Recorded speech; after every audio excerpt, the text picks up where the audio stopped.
Check everything, check the sound, check mic. We are all good. We are go. Okay, so it's been a while since I've done one of these, and a lot has happened since I last did one of these. The Stanley Cup playoffs have started. The NBA playoffs start this evening. And of course, there's some big stories taking place in rugby league and rugby union, mostly to do with Israel Folau, and now Billy Vunipola has been sucked into all that.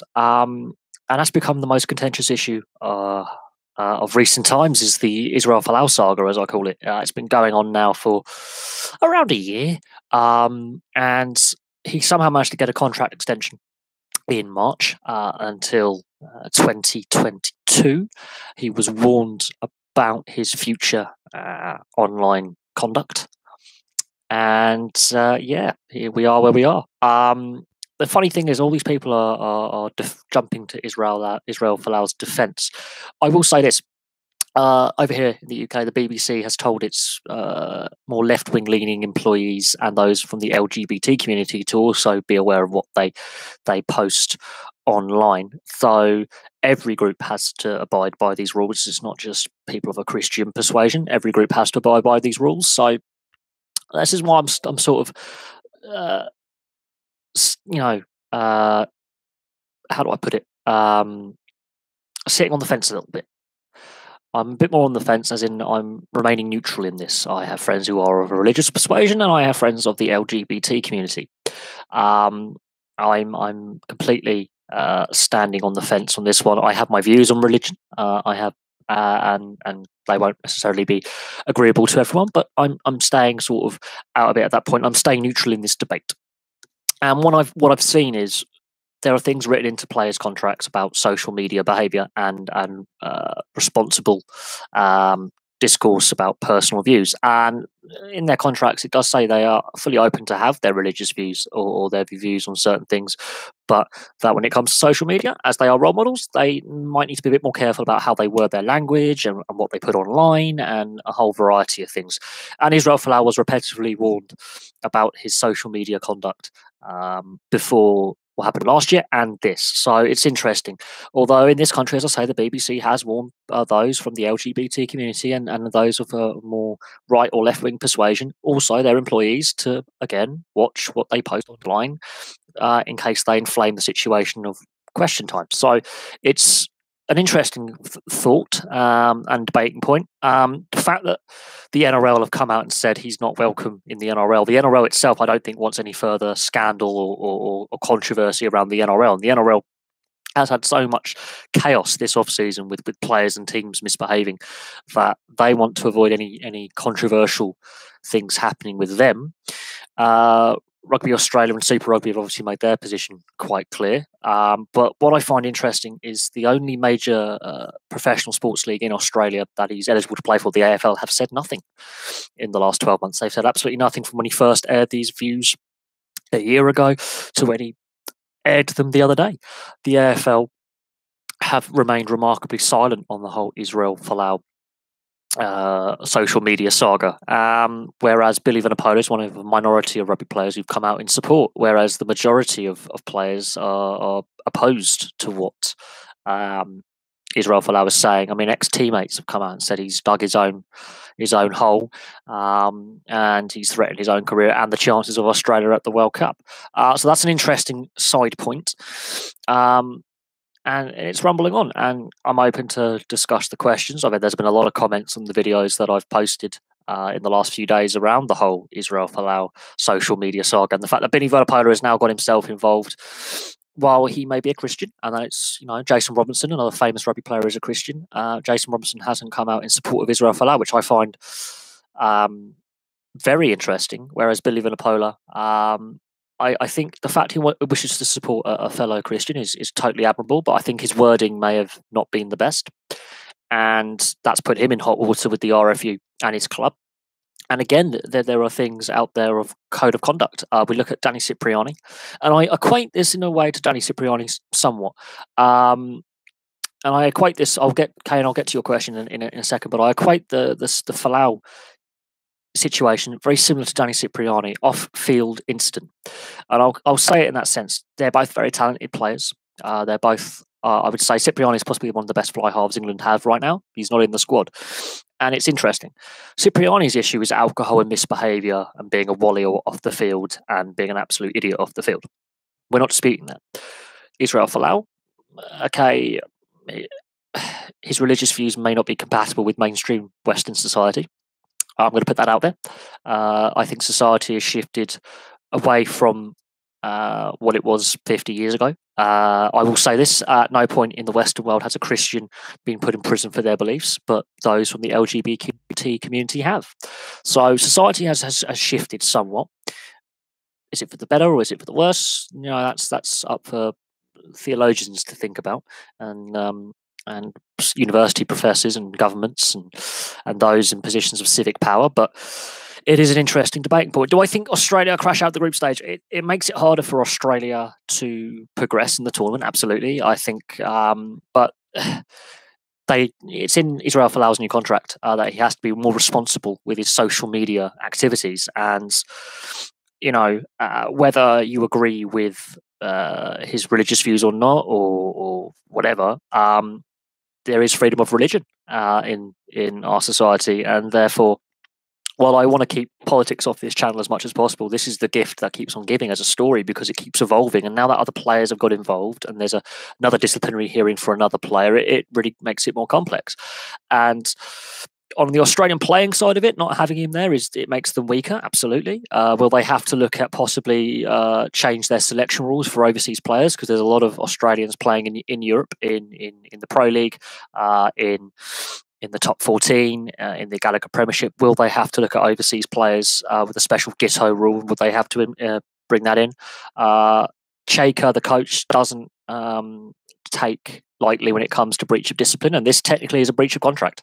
Whether you agree that he has the right to say it or not, or you disagree with his views on various members of the community, and it's not just the LGBT community, he's targeted others as well. And it's a difficult one to put into how badly it affects them on the playing field. It does. But until the World Cup kicks off and until we know who's selected to play for Australia, we won't know. It's the same with every nation. There could be injuries, suspensions, retirements. Anything can happen between now and September. The Super Rugby season is midway through. The European season is winding down. Major League Rugby goes until later on in the summer as well. And of course, that's where some of the tier 2 nations get their players from. So until all the professional competitions have wound down to the point where the players are available for international selection, I don't know what Australia are going to do. Israel Folau and the Players Union, this is interesting. The Players Union are being very coy about how they're defending Israel Folau. Obviously, he has the right to union membership, which he's automatically, I think, a member of by playing and being a professional. They've come out and said that he wants to honour his contract until 2022. And it's going to be interesting to see what happens. But you've got to look at other players in other sports who've been warned about their conduct before, who've been given chances before, regardless if it's a religious view or political view, what they do off the field. There is a proportion of players in both codes of rugby who've had issues with alcohol, drugs, domestic violence, causing controversy like this, who have had one or have multiple chances, and eventually the authorities have gone, we've had enough of giving you options to improve yourself. You keep letting the sport down, the image of the sport down, and it's a difficult one. But this is the story that's dominating sports news right now, not just in Australia but worldwide, because now Billy Vunipoła's got involved. Interesting to note, though, Billy Vunipoła didn't really say much last year when Israel Folau first got in hot water over his social media comments. So it's interesting that 12 months later he suddenly decides to throw his hat in the ring and get involved. And I don't know what the RFU and Saracens are going to do. I don't see him getting suspended. I can see him being given a dressing down, and a severe dressing down, going forward. And he was meant to be on the bench today for the game against Bristol, I believe, as far as I know, that he's still part of the matchday squad today to play Bristol for Saracens at Ashton Gate. So until we'll have to wait and see what happens, because Rugby Australia are holding firm in their position.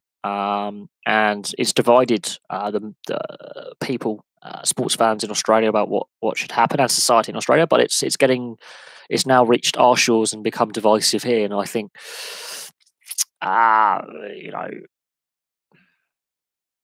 it's an interesting one. I don't think Israel Folau is winning himself many friends here. I think he's making himself a bit more difficult for himself going forward, because the NRL have shut the door to him. That would mean Super League and Rugby League would shut the door to him as well, because they have a parallel disciplinary policy. They work in conjunction with the NRL when it comes to player discipline or registration. That's why Ben Barber wasn't given a second chance in Super League. It's going to be interesting to see what happens. Do I see Australia crashing out the group stage? I think it's too early to say that, but it does make their World Cup campaign harder, with one of their best players, if not the best player available to them, not available for selection. But at the same time, that gives the opportunity for a younger Australian player to prove himself in Super Rugby this year, and some of the fringe players to put their hand up and say, look, we are good enough to play for the national side. And going forward. But when Drew Mitchell's come out and said, well, he's dug his own hole, and he's made it difficult for himself, who knows? Who knows on that one? It's difficult. I'm not saying that he's right or wrong. I have my views on religion and organised religion, but I'm keeping them to myself, because at the end of the day, I know there are subscribers to this channel who are religious. I know that I have subscribers to this channel who are part of the LGBT community, and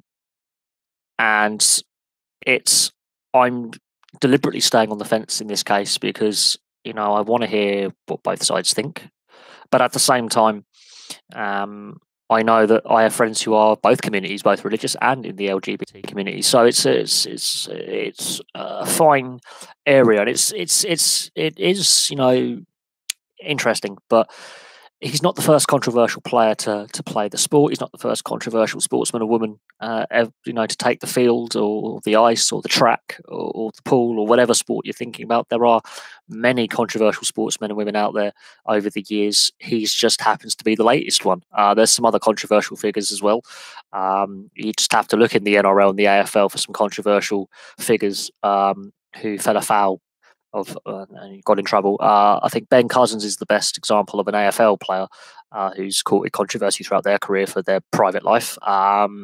He still does to this day. And if you don't know who Ben Cousins is, I suggest you do watch the documentary that was made about him in 2010 about his battle with addiction and his fight to get back as a registered player in the AFL. And what's happened since then is up to him. But at that point, it was a very interesting, powerful documentary. And I do suggest people watch it, and I do suggest people check out who he is online and look at what he did on the field, considering that he was a raging drug addict. It's like Diego Maradona. He's a controversial figure in football, where you have a whole host of controversial figures in sport. But I digress. If this had happened in the NFL, I don't think he would have. Let's say in America, I don't think he would have copped a suspension personally. I think he might have got a few games, and the world moves on. But he's a Super Rugby Union player, and the Australian Union has had enough controversy with players off the field misbehaving, and Australian sport has been beset by controversy the last couple of years. That I think there's the big debate about professional athletes and their role model in society, and there's a big debate about the culture within dressing rooms, and there's a big debate about the tolerance and acceptance of domestic, a whole host of issues. And I think that's led to where we are now. Absolutely. But on the World Cup question, we're too far out. There could be a young up-and-coming Australian fullback or winger or centre who does really well in the next couple of months, who deserves selection because he's playing well. It does make it more difficult for Australia. Do I see them crashing out the group stage? I don't know. They've never failed to get out the group before. They've had some pretty average sides. The last Australian side 4 years ago was terrible, managed to get to the final. So we'll have to wait and see what happens in the tournament. On the playing side of things, it is what it is. Israel Folau could still yet play at the World Cup. This situation is very fluid and is still ongoing. So it's up to the Australians now and the federation. Now, if he's taken off a centralised contract, that's completely different. And it's up for Michael Cheika if he wants to select him, and the Australian selectors if they say, "Look, we select you." But it's going to be interesting what happens with Billy Vunipola and what the reaction from the RFU and his club Saracens are. They've released statements, so it's going to be interesting. But there are other things to talk about, in sport. But this is the main sports story of the last few days. It's just dominating the sports news all over the world, and I think it does detract from what's happening on the field, I think it does put unnecessary media pressure on the Australian setup and Rugby Australia. Now, Rugby Australia has had its fair share of controversy. There is a financial side for this because Israel Folau he's a star player. He does put bums on seats. And you got to look at Super Rugby stadiums being half empty. There's a reason why there's a lot going on in Super Rugby that is open for debate, and it is what it is. I mean, it's one of those where we'll have to see what happens. Bolton Wanderers, oh god, this is a mess, absolute mess. But they're not the only side they're not the only football club with the winding up petition in recent weeks. Bury are another one. Bury, their players have gone unpaid, and their match they've figured out a way to get their match this weekend going ahead as well. Bolton are not the only club with money problems. They're just one of the bigger clubs with money problems. I think the whole situation's a farce. I think the FA and the EFL haven't done enough, and this is the state of football at the moment, as it currently stands in the UK. I mean, there are issues with football finance. It's an ongoing thing. It's not a new thing. They're not the first club to be in this situation. They won't be the last. As I said, Bury are another club in this situation as well. And if Bolton and Bury, for example, are both to go out, let's say they both go out of business, the points that clubs have won or drawn against them and got, they disappear off the ledger, and it affects the league pyramids where teams finish, and it will screw up relegation and promotion, and it'll completely change the format of how the league ends. But the situation was avoidable, and it's been allowed to get to this point. Whether you are a Bolton fan or not, it's worrying because if they were to go out of business, that would have a knock-on effect for other clubs in the league and the league below and the league below that, and same with Bury, and it's the same with Port Vale, and Charlton have got issues, Blackpool have problems. There's more than one club in this situation. It's been a long time since we've had a club go into administration. The last club was Aldershot 6 years ago. But we'll have to wait and see what happens. I think the issues are there, and they're ongoing. They're going to get relegated anyway. I mean, they haven't been good enough on the field, but you have to feel for the players not going unpaid. While I do agree that most professional football players at the top echelons of the game are hideously overpaid and paid far too much, I do feel sorry for those players because while they are well paid, when they do get paid, they've got bills to pay, kids to get to school, insurance, mortgages, tax, all sorts. And if they're not getting paid, they're falling behind on their payments on things that they have. They are human beings. Was the Bolton Wanderers situation avoidable? Absolutely. Absolutely, it was. I have no doubt in my mind that it was completely avoidable. The FA and EFL have clearly failed, and they're failing a lot of clubs.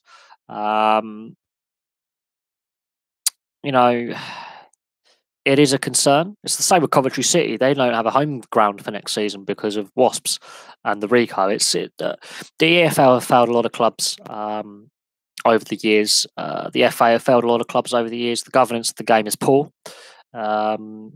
These situations are allowed to develop because there's poor governance. If there was stricter governance and there was more transparency, I don't think this situation and other situations would have been allowed to get to this point. But this is the position we're in. I feel sorry for the fans of Bolton. Even as a Blackburn fan, that's hard for me to say, but I do. 5, 10 years ago, I couldn't care less.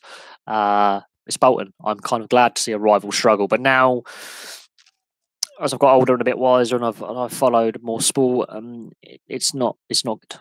It's not good.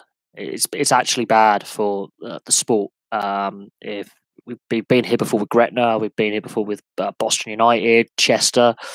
A lot of league clubs have folded, and it does damage the sport. Absolutely, it does damage the sport badly. The thing is, next season the problems are still going to be there with Bolton. They're still going to have money issues next season. Going forward, unless a positive solution is found, they're still going to be in the situation. Same with Bury, except Bury in their league are doing quite well and are trying to get playoffs. So whatever happens, it's not good, and it's bad going forward. It really is. But they're one of a whole host of clubs in a situation that they shouldn't be in. And the FA and the EFL, and to some extent the Premier League as well, have to all take responsibility for allowing the situation to get to where it is. It shouldn't have got this far, and it has. And we can debate the pros and cons of the money in football, but these situations shouldn't happen. And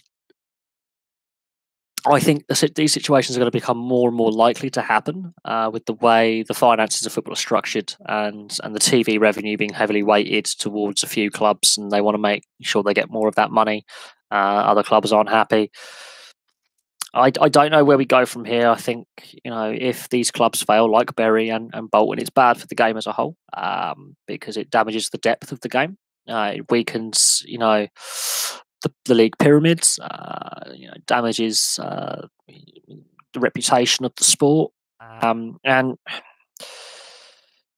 we have been here before with other clubs, and it seems the EFL and FA have learned nothing, absolutely nothing over the years. So from the outside looking in, it's a mess. I feel sorry for the staff of the club who've gone unpaid. That's the backroom staff, the club shop, the catering staff, the receptionists, the people who do the day-to-day running of the football club. They've gone unpaid as well. And a lot of them are on very low incomes. And in an area like Bolton, which is not the poorest, but it's not the wealthiest area of the UK, that's something that people overlook. It's more than just the players going unpaid. It's the actual club staff from top to bottom are also going without pay or reduced wages, and they've got families to feed and they've got bills to pay. And I think people forget that for professional sport to work, there is a whole support network within an organisation to make sure the games go ahead and the players have got clothing and the fans can get there safely. The whole thing is an absolute shambles. But it is what it is, and unless rules are changed and there's more transparency in football, this is going to happen more and more often. I'm surprised it hasn't happened as much as it has. I'm surprised it hasn't happened more, but it is what it is, and we'll see what happens come the end of the season. We'll see what happens with Coventry and Bury and Port Vale and Notts County, and Charlton. There's a whole host of clubs that have issues off the field financially. I do follow NASCAR, but I haven't really watched any races so far this season. I've been focusing on other sports. They've introduced some new rule packages, some new aero packages, new models of car. I'll have to catch up with the NASCAR races. But what I like about NASCAR and a few other sports is they put their races on YouTube. So if you miss the race on the weekend, you can watch it 2 days later on the Tuesday. So that is a positive. More sports should, I think, go down that route. I think they would get more interaction with their fans and probably grow their audience. I think that's something that a lot more sports and leagues could consider, is using social media and free and available access in that sense. But not every sport has decided to go down that route, and that's a marketing decision and a business decision that those sports have made. But yes, I do follow it. I haven't watched it much this season. I've been, as I say, focusing on other sports. I've been focusing on Major League Rugby. I've been looking at obviously been able to watch more NRL games this year. Done a little bit on the AFL, looked a bit at the AFL. and I've been looking at some sports that I've missed. So the NHL, I've watched a lot of NHL hockey this year. I've gone to as many home games at my local ice hockey team this year. So I've had less time, and at the end of the day, I didn't watch every race last year either, but I do follow it. I do enjoy it. It is rare that you get European fans following NASCAR. I do get that. I get asked the question why, but I think you have to look at it in a nutshell and go, okay, why is this sport entertaining? It's more accessible for fans as a general rule. If you look at motorsport, it's far more accessible for the fans to go down the pit lane, meet the drivers, meet the teams, look at the cars, have a tour of the pit lane. It's cheaper. They will finish a race weekend, even if it's delayed by the weather. They don't just abandon it. They will find a gap in the weather to complete the race or reduce the amount of laps, if need be, to get a race done. So, but it's one of those sports, it's one of those motorsports that is not everyone's cup of tea, and I completely understand that. You're not going to get everyone enjoying it and watching it and getting involved, but it's fun.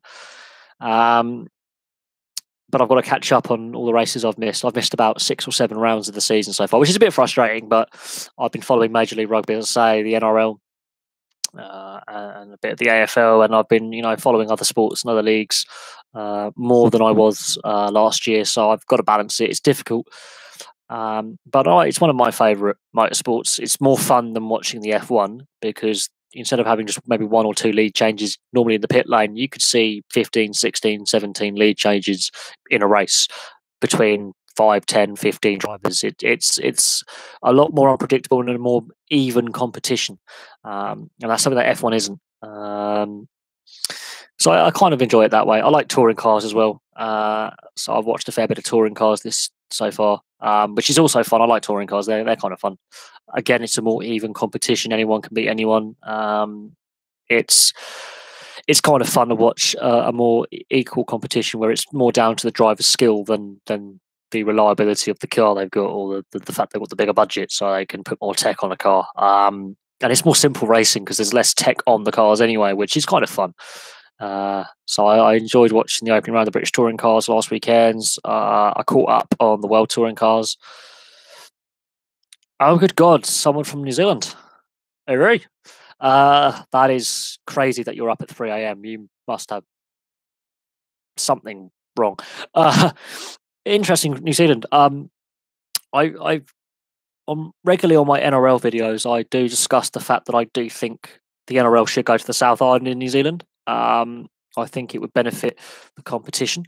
I think the competition should go to 18 sides. You can still have the bye weeks. You just have to change when the rep rounds. Bogan. I have no idea what that means, but I'm begging a bogan. That is mad. I have no idea what that means. Not a clue. But hey, we got some Kiwis here. I like the Kiwis. They're a fun bunch. I do think that the NRL should move or have a team in the South Island to make it more interesting, increase the player depth of the NRL. I think an 18-team league would be decent. They've been as high as 20 teams in the league before, so it's doable on the way the fixturing would work. A bit drunk. I see. A bogan. I've heard that slang before. It's just. I don't get many Kiwis on the channel, on the chat. I've got a lot of Australians, not many Kiwis. So it's always fun to come across people from all over the world. That's why I kind of enjoy doing what I do as a hobby. This is a hobby right now. If we were to get monetized, that would be kind of cool. But at the same time, at the moment, it's a hobby, and it's been a hobby for 2 years. Next week, I think 6 days time, the channel's been going 2 years. So it's been kind of fun doing what I do. No, I do think the NRL should look at a second team in New Zealand. I think they should also look at Perth as well as getting a team in Perth. I think they've had a 20-team league before, and it is feasible to fixture in games for a 20-team league, so they can definitely do 18. It might make it more fun. It might increase the player depth, spread the talent around even more evenly. There's more money coming into the NRL with the next TV deal, so the salary cap is going to be higher, so there's going to be more money available, and I think it would spread the talent more evenly. Because while I'm an NRL fan, to see the Melbourne Storm win the first 5 games in a row, and with their history of the salary cap breach, you've got to be scratching your head going, they're doing it again. So I think, spreading the talent a bit more evenly might be a more exciting competition. Other Kiwi sport that I like, I think the All Blacks are not as strong as they were 4 years ago in the World Cup. I think they are more human. I think if we were to look at who would win the World Cup, rugby union, it's open, very open. But the Kiwi cricket side, the Black Caps, I think they have a very good chance in the next 12 months of being the top Test side in the world. I think they've been underestimated as a Test side for too long. I think the New Zealand cricket side could be good. Do I think the PNG Hunters will get in the NRL? Nah, they haven't got the finance. Well, they might have the players. They don't have the finance. Papua New Guinea is an exceptionally poor country, and while it is the national sport and it is fun to watch PNG play, and of course they've got a Test match against Great Britain in October, the Papua New Guinea doesn't have the finance and the infrastructure in place for them to have an NRL team. However, there are enough players playing in Papua New Guinea who could play in Super League or NRL more than before. So the quality level of players is going up, but the financing is not there and the infrastructure isn't there. And again, that's an interesting question. I don't think it happens, at least not for a long time, unless the economy and the infrastructure in Papua New Guinea improves massively. It's not going to happen. Plus, the travel distances, even from Townsville, where the North Queensland Cowboys play, it's a fair distance by plane. So that you've got to factor in the cost as well as travel, and factor that in, and the humidity and the heat.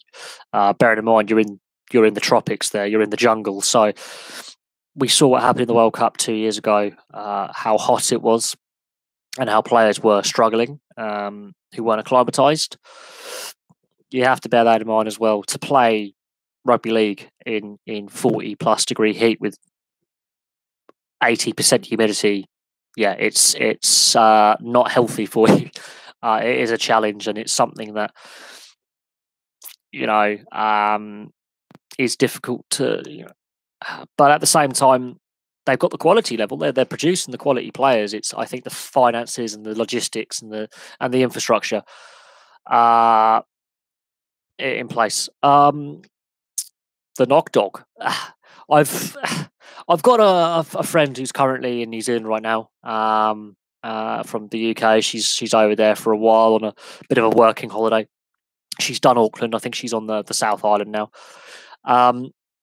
I've actually had a few mates go to New Zealand, and I've got family in New Zealand. It's a country that I would like to visit, and I would love to see an NRL game at Mount Smart Stadium in Auckland, and I would definitely like to see rugby union international between the All Blacks and any side in New Zealand as well. That would be fun, and it's a country that is on my to-do list.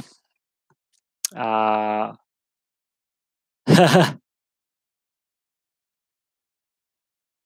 were lost in a pub. Wow. I mean, like, how did I get into ice hockey? Well, multiple reasons really. One, I live very, very close to my local ice rink, and the local side were national champions nearly 20 years ago now. I've got friends who play it. I've been watching it since I was 3 years old. I think as a kid growing up, I did have access to cable TV, which a lot of lads my age, didn't, where I lived. And I could get ESPN and NBC and all the American and Eurosport and all the American sports networks, and of course the NHL with the Mighty Ducks in the early 90s was getting really, really popular over here in the UK. And of course, my dad, being in the army, used to go to Canada a lot with the military and do NATO training exercises near Calgary. And Yeah, it sort of went from there. Really, it's an interesting one. I mean, I've been watching it, since 91, 92, since I could walk. And as I say, I've got friends who play it. Who I've got friends who play now for the local team. So, it it's kind of like, how do I get into it? It sort of naturally evolved. But I think I was from that generation that was lucky enough to grow up with the Mighty Ducks film franchise. And as a kid growing up with that, in the cinema and then on the TV every Christmas, that piqued my interest a little bit. And as time went on and as I got older, I got more and more into it as a fan. And at school and at college, I was one of those people who liked it. And there were a lot of people going, "What jersey are you wearing?" And I'm like, "It's an ice hockey jersey." I've got a collection of them. I'll have to do a countdown, favorite to least favorite, or least favorite to favorite. I've given one of my jerseys away to a fellow YouTuber for a charity tournament. But no, I've been following the sport for a long, long time. I'm nearly 30 now, so I got into the sport 26, 27 years ago as a kid. I never stopped liking it. I've been to more ice hockey games than football games. I've been to more ice hockey games than rugby games and cricket. I've been to a lot of games. If I could count the amount of games I've been to, we're talking about God's 200-300 games. Maybe a few less, something like that. I've been going regularly now for about solidly like 6 years, but there was a period of time where I didn't go to watch games. There was a long period of time, and then for about 6 years I didn't go to a game, and then the last 6 years I've been going a lot, and it's sort of it's good fun to go down. I've met some really good people down there, made some good friends. One of my friends plays for the local team where I live, in the club setup in their reserves. And we have some good banter on Twitter as well, and we have some good laughs at games. And it's kind of fun. I've done a few away days. I've met a lot of the team, and I've had some fun. Red Bull Munich. Well, look who owns them. There's my thoughts on it. Look who owns them, and look the finance behind them. It doesn't matter if you've got a salary cap. Then, if you've got the finance to keep funding the team and sponsor the team is going to be in a healthy position. This is why I'm not a big fan of Red Bull. I think they have too many sports teams now, and they're not even an Austrian team; they're German. It's interesting when Munich played Salzburg, I believe, and they're both Red Bull teams and ice hockey. I was like, well, that's a conflict of interest because they're owned by the same people. You can just fix the match. They're one of the wealthiest European hockey teams there is because of who owns them, not because the team are any good or bad. You've got to see who owns them. If there isn't a salary cap system in place, or if it's a soft cap, they can just buy the league. There's a reason why they're doing well in the German league. It's because look who funds them. They have a lot of backing financially, which means that's going to encourage players to play there of a higher quality because they know there's a financial situation that's stable. Whereas other teams that may have actually had a great history and a solid fan base have less secure financial backing. And personal sponsorship of players as well. That will encourage players to go there because they can get a personalised sponsorship with Red Bull to top up their wages, which is outside the salary cap if there is one. And there you go. I'm not a fan of the Red Bull teams anymore. I think it's got to the point now where Red Bull has got their fingers in so many sporting pies that there's got to be a conflict of interest somewhere. But that's my personal opinion on that one. But it is what it is. I mean, they've got the money, and they can afford to spend it. And if the club makes a loss one year, Red Bull will just top it up. So, it is what it is. And I'm not really the biggest Red Bull fan. They get it. Red Bull as a business are involved in everything: football, rugby. I think they sponsor some leagues, not necessarily a team, but they're definitely involved in football with New York Red Bull Salzburg. They're involved in ice hockey with a couple of European teams. They're obviously massively involved with motorsport, F1, motocross, touring cars, you name it, they're involved in that. And well, Red Bull, we got the Red Bull soapbox race, you got BMXing. I think Monster are involved, but they don't necessarily own sports teams as much. They will sponsor Kawasaki. They've got a good working relationship with Kawasaki and Yamaha, and they do sponsor a lot of motocross. But they're not as involved. Let's say where they've out and out own, team sport teams like ice hockey and football. They're not. They're just the shirt sponsors a lot of the time. I think Monster are more responsible when it comes to their sports sponsorship as well. And I think that's what's encouraged Red Bull to, I think, get to the point now where they've got too many fingers and too many pies. And you've got to question a conflict of interest in several sports where they own more than one team that are going to come up against each other. F1 being one, they own two teams there. You've got to look at ice hockey. You had, I think, Red Bull Salzburg versus Red Bull Vienna, I can't remember which one it was, versus Red Bull Munich. And you've got to question yourself going, well, that's got to be a conflict of interest because they own the two teams on the ice. So it is what it is. On the Elite League side of things, Guildford pushed Belfast all the way today. They lost 2-1. That's a difficult one. Red Bull Leipzig as well. Yeah, they own football clubs. They own a lot, and that's got to be a conflict of interest when two teams in the same sport are owned by the same people. Surely that cannot be allowed if they're going to meet each other in a competitive match. Same with motorsport. I really questioning the conflict of interest and sports governance. I think that's a little bit head scratchy there, but that's my view on things. And I'm not a big fan of how Red Bull tastes. Red Bull is disgusting. I'm more of a fan of Monster. Monster is I think not as involved in motorsport, but I think the way it sponsors sporting events, I think it's more responsible. And then therefore you can,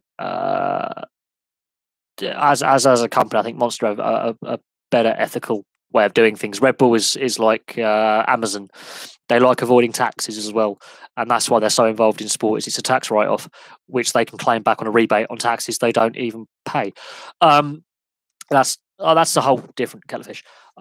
Good luck with being in Hamilton, New Zealand, and getting lost in the pub and being quite drunk. And again, New Zealand's a place I want to go. I know where Hamilton is. It's a very interesting city, named after Hamilton in Scotland.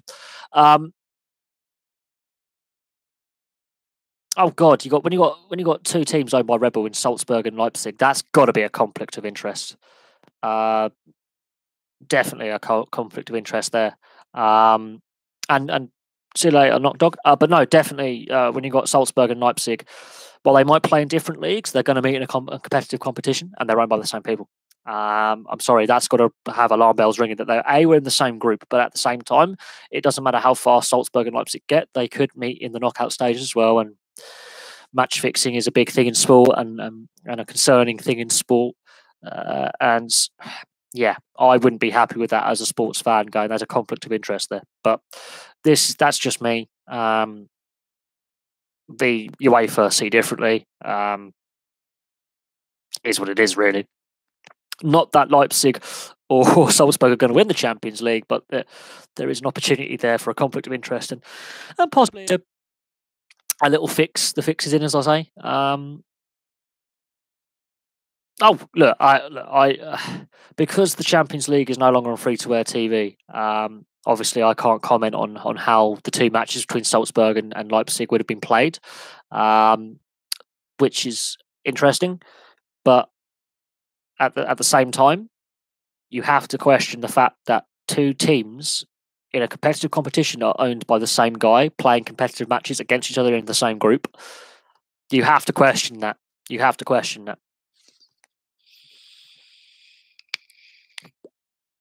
I don't think it'll be long before Red Bull itself is broken up as a company, and things happen because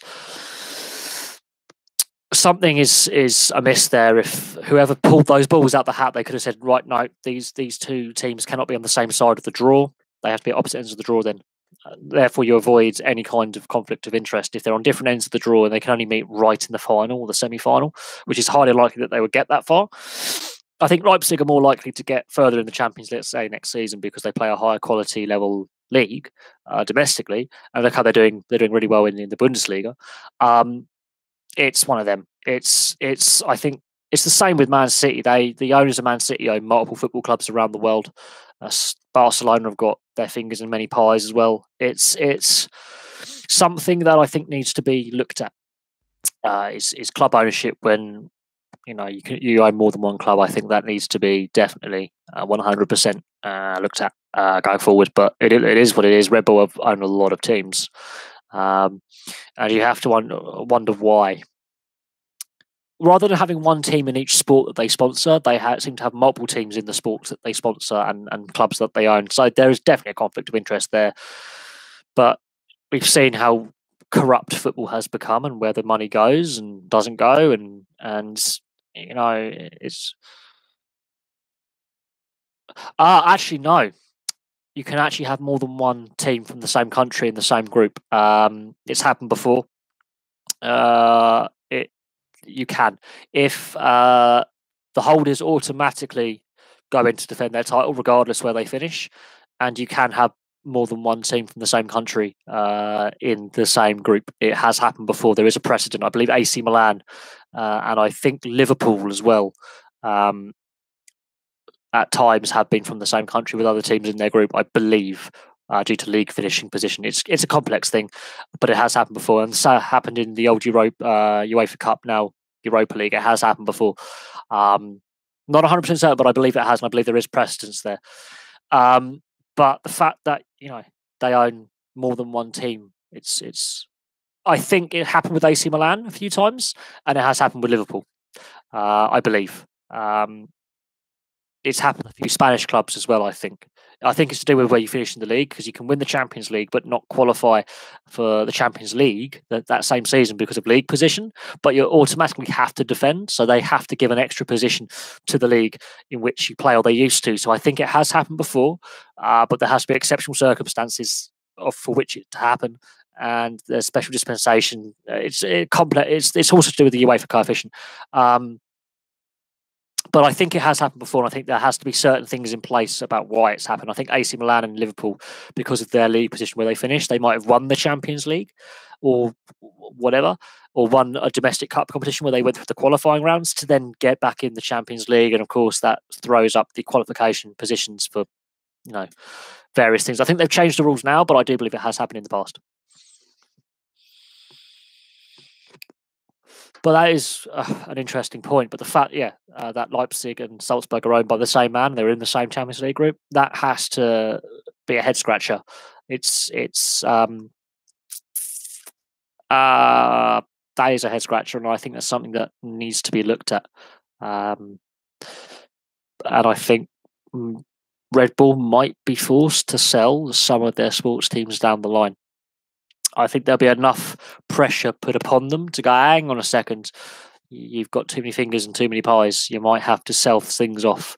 And it's only a matter of time before Red Bull, overspend massively money-wise, because they're twice the price for their drinks compared to their competitors. And their drinks quality is disgusting. It's a matter of time before, the wheels come off. And they may be told to downsize, but that's my personal opinion. Personal opinion is one thing. What actually happens in reality is something completely different, and we'll have to see what happens. But I think they will have to change the rules if Leipzig and Salzburg, for example, end up meeting again in the Champions League group stage or in the Champions League. They're going to have to say, look, if you want to have you're going to have to take a step back and sell one of them. Well, you've got two F1 teams. You've got Toro Rosso, which is the old Minardi team, and Red Bull Racing. And they're owned by the same. But F1's becoming like that now, where you can own multiple teams. I don't know what happens there, but I've gone off F1 completely, and I'm so glad it's no longer on free-to-air TV because it's just become dull, and the big teams are throwing their toys out the pram because Liberty Media want to shake up how racing's done and the funding's distributed, but they've screwed up the TV deal. But the drivers aren't making enough of a stance to say, hang on a second, it's free-to-air, in this country, why is it not in this country? Bernie Ecclestone sold British fans out when he took away the TV rights to Sky, and I'm not a Sky fan. Even though it's owned by Comcast, we are yet to see what restructuring they do to Sky in the next couple of years, because obviously TV deals have been signed for the future. I think when the next batch of sporting TV deals come up, it could be interesting to see how Sky restructures themselves. BT Sport as well. They've been regularly criticised for their shocking coverage. It's like last year when I did the Champions League and Europa League final reviews. The coverage by BT Sport was not good enough. It was poor. And I was very critical of the coverage in the videos and reviews that I did, and I was critical. And I will continue to be critical of BT Sport. Yes, they have. Free Sports is the channel to watch, and Premier Sports. I watched the Winnipeg Jets St. Louis Blues game 1 of the Stanley Cup playoffs. And that was the first playoff match I'd watched live on TV in many years. And it was on Free Sports, because they had both Premier Sports 1, Premier Sports 2, and Free Sports all had NHL playoff matches on. And my friend only has Free Sports out of the 3. He's not subscribed to Premier Sports because it is expensive, and I'm not saying that he should. That's something that I will do when I get my own place later this year. But I was so glad to watch it. That will be the World Championships, the various groupings. Now, Great Britain's obviously in the top grouping, which is the World Championships, which take place end of this month, beginning of May. These are the lower levels, so Division C1 or B1 or whatever it is. These are the lower ranked teams that aren't at the top. I don't see the audience for that being very, very big. I'm not going to lie. The GB women's team, a lot of their players play for Bracknell, and I know a lot of them. They came second in their group, which means they didn't. I don't think they got promotion to the group above. They might have done. They lost one of their games, but they won the rest. They lost to Slovenia, but they won the rest of their games. They were on Free Sport, every single one of their matches, and that was good to see. But I don't understand why BT Sport are taking such a niche, limited viewership. I don't know how many European fans are going to want to watch Belgium versus Spain in the ice hockey. I'm not going to lie. No disrespect to the players. None. But I don't see how many British fans are actually going to watch Belgium versus Spain. The quality level will not be great. And I can't see how BT Sport's making any money out of that. Or viewership figures, I just don't understand, but it's BT Sport for you. They're making some crazy business decisions. It's great to watch. No word of a lie. I would recommend that you go down to you're from Glasgow, so see the Glasgow Clan play next season. They're your local team. You've got the Five Flyers, Dundee Stars. You've got the Solway Sharks if you want to go see slightly lower level hockey as well. So there's a lot of hockey teams in Scotland. I got the Murrayfield Racers. So there are teams in Scotland for you to easily access and go to watch. And it's not too expensive. It's actually probably cheaper than going to see Celtic versus Rangers. So yeah, go to see the Five Flyers or Dundee Stars. They'll be your two, if that's your kind of geographical area. They're both in the same area of Scotland. Absolutely go give them a look in. Absolutely. I would recommend it. I've already encouraged one Scotsman to go and watch ice hockey, and he's now a Dundee fan, even though he lives in Glasgow. Honestly, check him out. Down at the Bracknell Ice Rink, there's a Five Flyers fan who comes to every home game. Obviously, he lived in Scotland a period of time, and obviously went to games there and got a jersey, and he's kept it. But he's obviously moved back down south. Absolutely, they're a decent side. Obviously, they didn't do as well in the playoffs as they would like, but they're a decent side. I think absolutely check them out. Absolutely. And Knockhill. I mean, I love the touring cars. I'm not a big fan of Knockhill as a racing circuit. I think it's too short. I think it's not wide enough. The touring cars prove that, and the support classes prove that every year. Last year's touring car meet there, the weather was shocking. and that was when the British MotoGP was called off, and they resurfaced Knockhill, and it was just almost undrivable. I'm not a fan of Knockhill.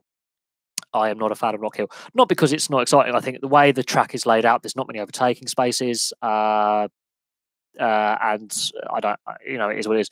The British ice hockey, I believe, they might be on BBC. I know Free Sports covered the women's and had all the women's ice hockey. So Premier Sports, Free Sports might be where you would have to watch on because they covered the Elite League. I would assume Free Sports. But at the same time, I think BBC might have some coverage as well. Do I think Britain are going to do very well? No, I think we're going to get slaughtered personally. But I think we're going to be a difficult team to play against. But again, you're going to have to look on the British Ice Hockey website, check their Twitter feed as well. But if the women's team were on Free Sports for their World Championship matches in their group, I would assume, quite likely, they could be on Free Sports. But I think BBC might have some coverage as well. A lot of fans don't like Knockhill. As a motor racing fan, I'm not a big fan. You can't have the superbikes there. That says a lot. And the touring cars, I don't think the track's wide enough. It's like Alton Park. So Alton Park is a bit longer, and there's a few more overtaking spaces on the full circuit. If they were to use the full circuit of Alton Park, I think it'd be a bit more fun. But Knockhill, it's just too short. It's less than a minute lap. That final hairpin is really stupid corner. It's too low speed. They do need to do some work at Knockhill, but I think they're limited by the amount of space that they have as well, in where they can expand and do stuff. Oh god, so your brakes get there's not enough overtaking spaces, and the track is far too narrow. But they can't widen the track, and I don't think they actually have the land around to actually expand the circuit. Plus, it's no offense to Knockhill, but it's not in the best area to get to. It's in the borders, but it's sort of in between Edinburgh and Glasgow. It's sort of there. It's just there in the hills. And I don't think that helps either, is the weather. I mean, it's up a hill. And yeah, I've seen sleet in summer there. And last year's meet was a washout. And while they got every race going, and the organisers, the BTCC, regularly were communicating with all the teams, be it touring car and the support teams for the support races, regularly communicating about the condition of the track and the visibility, and they did a very, very good job. The track itself, it was a river. It made it more interesting, but the track isn't very wide. And if there is an incident, you're going to have a pile-up, which happened a few times. And you've got to think to yourself, if that track was wider, some of those accidents and retirements were avoidable. My favourite race circuit, Thruxton. I love Thruxton. It's the fastest. It's not too far from me either. I can get to Thruxton and Castle Combe to an extent. I don't mind Castle Combe, but Thruxton's my local race circuit, and it's my favourite. It is my favourite. There's just something about Thruxton. It's the fact it's got the highest average speed in Britain, and I think one of the fastest circuits apart from Monza. And the Nordschleife Nürburgring for average speed. Yeah, it's one of the more challenging and dangerous circuits. Brands Hatch GP is better than Brands Hatch Indy. I think the Brands Hatch Indy circuit's too short as well, but at least it's wide enough. Whereas Knockhill isn't. No, Thruxton for me. Castle Combe, they do a lot of rallycross there, but no, Thruxton's my favourite. I don't know what they've done to Donington. I hate Silverstone. I like Croft. Croft is quite cool. Cadwell Park has a motorcycle track as well. I like Cadwell Park as a motorcycle fan. I'm a big fan of Cadwell Park, and I like Thruxton and Croft. But they're my favourite circuits.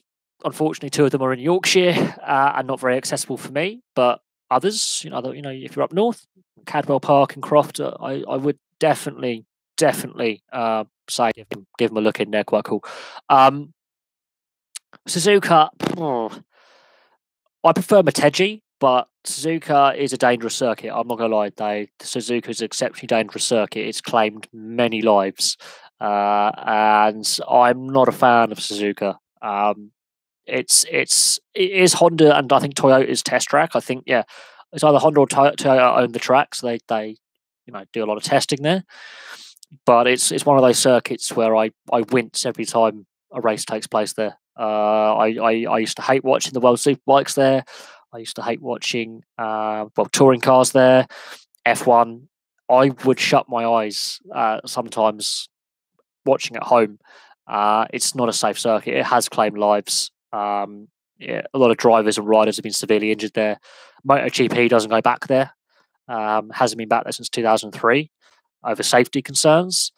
World Superbikes does still race there, I believe, or has done.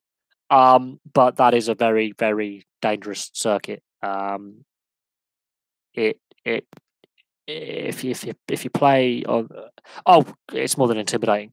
People don't realise how dangerous it actually is. People think tracks like Monza and the Nürburgring are more dangerous. Laguna Seca with the corkscrew.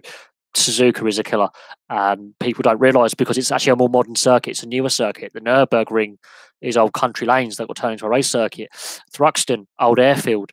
Monza was in a Royal National Park, so it's the Royal Automobile Club of Italy, which is now the Automobile Club of Italy. They're older historical circuits that have been there since the 20s and 30s, and just after World War II. Suzuka was built in the 60s. Suzuka is where James Hunt technically won the F1 Championship in 1976 when it rains. Le Mans, you got the two Le Mans circuits. You've got the short and the long. The Le Mans straight. You've got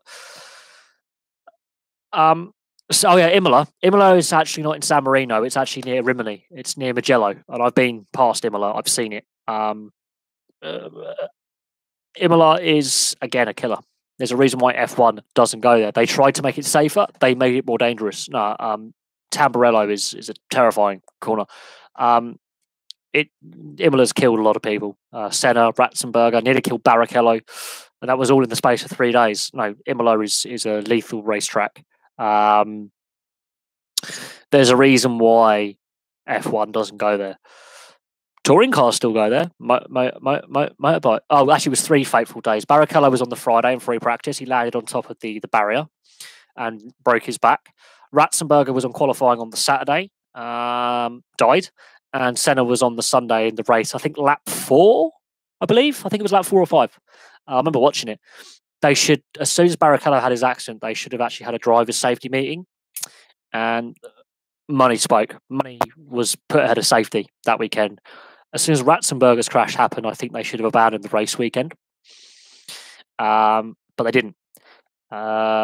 So it's up to, if you want to watch the documentary on Ayrton Senna, if you want to watch documentaries about F1 and the fatalities that have happened in F1 and that particular racetrack. I think it was the steering column. But I think a bit of the suspension came off and hit him in the head. But the steering column failed. That's why he straight lined. But even if that happened, he should have still got out of that car. Even if he had broken legs, he should have still have got out of the car alive. A bit of his suspension went through his helmet, but it was a steering column failure. It wasn't his gear column. His gearbox fine. It was the steering column. The debate about did the car kill him or the track, the fact that Ratzenberger died less than 24 hours before and the race still went ahead after 2 serious accidents, including a death and a near death, that's on the FIA. That will always be on the FIA. The fact that safety standards improved after that in subsequent years, so the pointed nose cones from 94 from McLaren were outlawed. Mika Hakkinen had a horrific crash that year as well, at the end of 94, beginning of 95. So Mika Hakkinen had a severe crash. I think it was in 95 and missed half a season, nearly died. He came back. Jacques Villeneuve had a horrific crash in 96. And again, I've got the 96 series on video about Damon Hill's title win. There was an accident involving, was it Damon Hill? A lot of them. Martin Brundle, the first round in 96, flipped his car twice. So there, you have to bear that in mind when it comes to the fact that Senna was the last death until Jules Bianchi died of his injuries many years later. But in the years following it, Senna and Ratzenberger's deaths, there were some. Olivier Panis shattered both his legs. Schumacher shattered both his legs. And apparently I'm fat, Gordon, and we're going to get rid of him. We're going to hide that. My favourite game. This is the sports channel. The games go on the on the other channel that I have. Favorite game, GTA 4. Although Advanced Warfare Call of Duty, I'm getting close to Master Prestige level 14, so toss up between those two.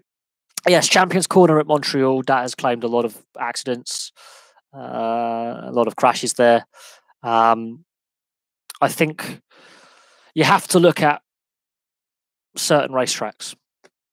Craner Curves, there's another one. That's on the section of racetrack which takes a lot of people out.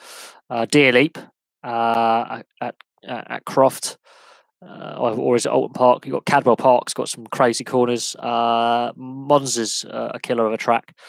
Hockenheim, there's some corners there. You've got the Schumacher S's, that's taken a lot of people out at Nürburgring. Spa, La Source, the hairpin there, that's had some accidents there. And then you've got Eau Rouge. I remember Nico Rosberg had a massive shunt in his championship year there. After a puncture, he had a massive shunt.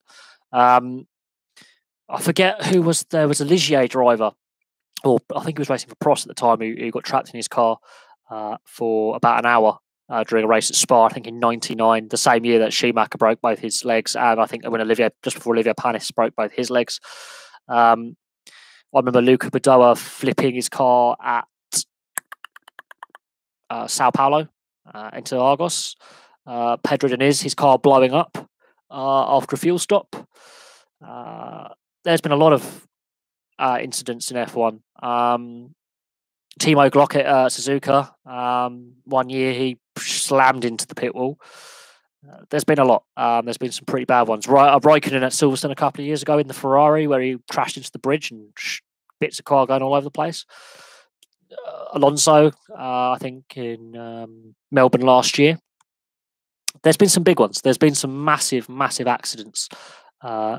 Ericsson in testing. I thought he qualified last year. His DRS failed. That's why I don't like DRS. When it goes wrong, it will kill you. The fact that he got out of that car unscathed scares me. Duncan Fletcher when he was England manager. Alonso had one in testing with McLaren as well, where he smashed into a barrier. Alonso's had some big ones, massive accidents. Takuma Sato and Nick Heidfeld. Takuma Sato went through Nick Heidfeld's car and cut it in two at Nürburgring 1 year in the wet. That was a scary one. Both drivers walked away from that. No, there's been some really scary accidents in F1 since the Senna Imola in '94, and drivers have not necessarily always walked away, but they've got away with it. I think Jacques Villeneuve broke his back. That's why he had to retire. Kubica and Vettel, Australia in 2009. That was a big shunt. Kubica at Montreal. That was a massive accident. Felipe Massa, the last 3 years in Montreal, he's had some massive. I think there was one with Perez where they went off at 180, 190 mile an hour. That was one of those. Mark Webber with Kovalainen, Valencia 2009, 2010, when he flipped the car off the back of Kovalainen and went airborne. That was terrifying. There's been some big ones. At the end of the day, though, motorsport's never going to be completely safe, ever.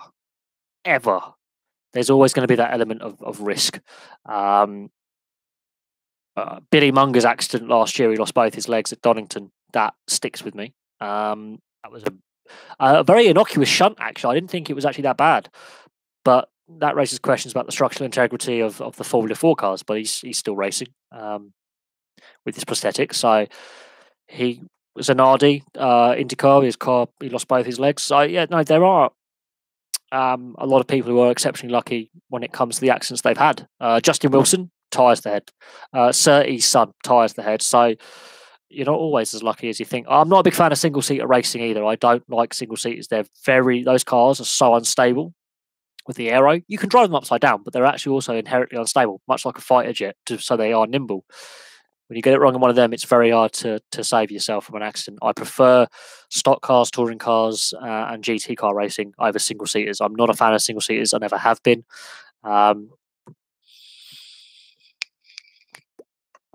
And, you know, again, it's a personal preference when it comes to motorsport. I don't like single-seater car racing. They are lethal. But it is what it is. That's my personal opinion. I have heard that James Haskell and Joe Marler have their podcast. Not a fan of Joe Marler. Not a fan of James Haskell. Didn't like them as players. Don't like them as human beings. I've met James Haskell. He's a prick. Joe Marler, debates out on him. I'm not a fan of Joe Marler, and I never really have been. It's from what I've seen in the media, in their post-match interviews, what I've seen with their actions on the field, and meeting enough sportsmen over my time, I'm not fans of them. It's great that they've got their podcast, and I'm not disagreeing with that. And hey, if I got big enough and they invite me on, I can disagree with them as much as I want about a lot of things, including James Haskell's sex tape that he made when he was back at Wellington, which caused no end of grief for us as students. But you know, at the same time, you know, the fact that they are doing it is great, and that's a positive that they are contributing something to the debate. But Haskell's a fucking moron. I can't stand him. Joe Marler, when he came out and said the reason why he had a bad discipline record was his mental health, there are ways he could have dealt with that where he didn't have to, you know, harming the team. So that's where I have a disagreement with Joe Marler, and you know, you can debate that as well. But James Haskell is an absolute arse. I have my views on him. I know people who actually know him personally in my life who are friends who went to school with him. They are less than polite about him. Let's just say that he's not as liked as he is. IPL. It would be nice if it was still on free-to-air TV, but the TV rights has been a big issue. I think BT Sport have snapped up the TV rights for the IPL. It used to be on Sky. It was on ITV4. The TV rights for the IPL has been a big issue. I think it should still be on free-to-air. But you know what the ECB are like with their cricket and putting that behind a paywall. Cricket Australia, they're all cricket's got a problem where it's not as accessible as it should be. I personally think the IPL should be on free-to-air. I did enjoy it once, but the allegations of match fixing, Sreesanth, one of my favourite players. I mean, he had an attitude, but what he could do on the field with an in-swinger. If you don't know who Sreesanth is, he was an Indian cricketer who went to prison for match fixing and corruption. When he got done, and RP Singh got linked to it as well, I sort of fell out of love with the IPL. There are concerns that I have with the competition as it is, and Sreesanth sums up everything that's gone wrong with the IPL. Star player got greedy, got involved with the wrong people, damaged the integrity of the sport. But I still believe it should be on free-to-air TV and more accessible. That's another problem why I've started to go off it. I have a lot of Indian subscribers who are big fans, obviously, of the IPL and want me to do more cricket videos. But unless the media partners make it more accessible for us, the fans, it's difficult for me to give an honest appraisal of how things are doing. You know, the Cricket World Cup, is it going to be on free-to-air TV? No. Is it wrong? Yes. Should it be on free-to-air TV? Absolutely. If that was rugby union, rugby league, football, of course it's on free-to-air TV. It's cricket. It's not. And that's down to the ECB. That's down to the cricketing authorities selling out. But I have seen adverts for the Cricket World Cup on billboards and buses. I was in Reading the other week, had a job interview. I was in Reading and a bus went past in the Cricket World Cup. They were advertising, get your tickets. So they're already advertising the Cricket World Cup. Admittedly, not as well as they could, but there is already public advertising for the World Cup, for the cricket this summer. And I'm surprised it is as early as it is. So they've already started to get posters and billboards up. So we'll have to see, you know, who has the TV rights for the Cricket World Cup. I know that there's going to be some free-to-air cricket available on TV in the next year or so. Is it going to be enough? And that's the question. Is there going to be enough free-to-air coverage? I think that this is where those in the media who work for the BBC and used to work for Channel 4 and Channel 5, they need to speak up louder and say we should have more free-to-air cricket available. this is where this 100 format would go away. I don't understand the 100 format. I don't understand why the ECB are pushing forward this bizarre, complicated format. It makes cricket more complicated. It doesn't need to be. I don't think the football, the soccer mums, as they would say, that's what they put out there, the sexist releases are going to be interested. I really don't. T20 is already a short enough format of the game. Look, I can't afford to go to an international sporting event. I've never been able to afford to go to an international sporting event, and that is a crying our shame because it's so expensive. And I won't be able to afford to go this summer. I won't be able to watch anything this summer. I think this summer I will be moving house, and I'm more interested in getting my living accommodation sorted and getting back into work, because at the end of the day, while I love cricket, I grew up watching it. I've loved playing it. The fact that the powers that be are making it harder to access and be involved, buck ends with them. The players need to be more vocal about TV rights as well. They're more than happy to take the big dollars, but when the sport's dying, and it is slowly with various issues, they're not doing enough. They're not putting their hand up and saying this is wrong. I had an Indian subscriber last year when I was covering the test matches and doing a match day review of each day. And I asked him how much it would cost for him. This is during the Pakistan series last year. I said, how much is it going to cost for you to come over here to watch India-England in the test series? Double the price. Because he's a foreigner, he had to pay double the price for his ticket at Lord's. And I felt sick to my stomach that the ECB were allowed to do that. Overseas fans have to pay twice as much. And not all of them are aware that they're being ripped off. If you like beverages, cheeky. I'm going to be watching the Atletico Madrid Celta Vigo match in about half hour's time. So there will be a match review of that up on the channel, because it's the first game without Diego Costa, who's serving his 8-game ban for abusing an official. So that's going to be interesting to see how Antoine Griezmann plays without Costa creating space up front for him, and how Diego Simeone sets his side up to play Celta Vigo, who are going to be a tough side to play against. Even though they're at the wrong end of the table, Celta Vigo are a prickly, difficult side to break down. And without Costa up front bullying those defenders, it could be a draw. I'm very interested to see some La Liga football, which doesn't involve Barcelona or Real Madrid being shoved down my throat, because I can't stand Barcelona or Real Madrid. And to be fair, I'm more of a fan of Atletico, but I would rather see Athletic Bilbao play than one of the big three. But it's what ITV are doing. They're starting to shove La Liga matches down our throats, so I might as well take up the opportunity to watch a bunch of overplayed prima donna Spaniards throw themselves and dive around. So I'm going to be going to watch that in a minute. I just thought I'd do a live stream. I haven't done one for a few weeks.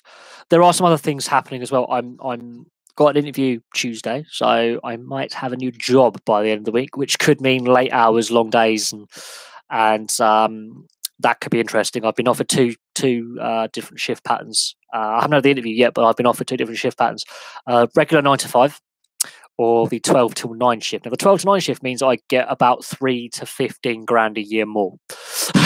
So money does talk, but it does mean I will have weirder times for uploading video content if I get the job.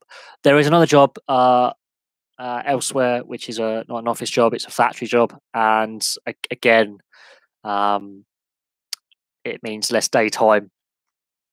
Like, it's 20 to 5, less videos in the daytime, more evening uploads. So it's going to be interesting to see what happens in the next 72 to 96 hours or something like that. What happens with work, because one of them is working with a few friends, and the other one is working in central Reading, which is an arse to park, and I don't want to have my motorcycle stolen, whereas in Maidenhead I can park at my mate's house and walk to work. So it's an interesting one.